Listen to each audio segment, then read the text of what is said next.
En fait, j'ai eu la chance de voyager dès mon très jeune âge. Et donc, j'ai vraiment vite été passionnée par le tourisme et l'hôtellerie en particulier.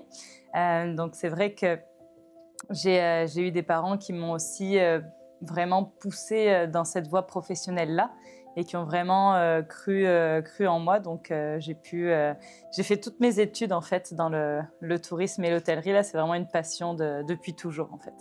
Alors oui, sans hésitation, je dirais ma mère, parce que c'est vraiment une leader extraordinaire. Elle gérait une entreprise d'une quinzaine de personnes, puis elles étaient seulement 2 femmes, donc elle a évolué dans un univers très masculin, puis elle a vraiment su construire sa place, puis donc j'ai toujours été très admirative et fière d'elle.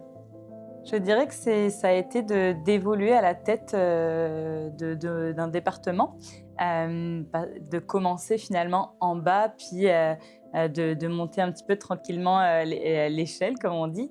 Donc je suis vraiment fière de ça, puis d'avoir pu souder mon équipe, puis ensuite d'avoir pu accéder à un poste que je pensais inaccessible en fait. Donc je suis vraiment fière de ça.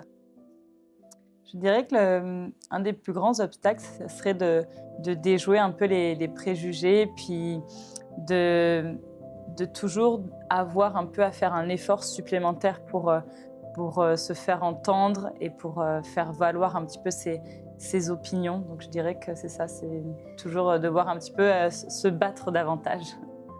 Vraiment épatée en fait quand je vais dans des rencontres où il y a plusieurs leaders, directrices, directeurs, c'est qu'il y a de plus en plus de femmes. Puis moi, au sein de mon domaine, le revenu management, c'était à la base un secteur assez masculin. Puis là, au niveau, par exemple, régional de notre compagnie, on est plus de femmes que d'hommes maintenant. Donc je trouve ça assez incroyable.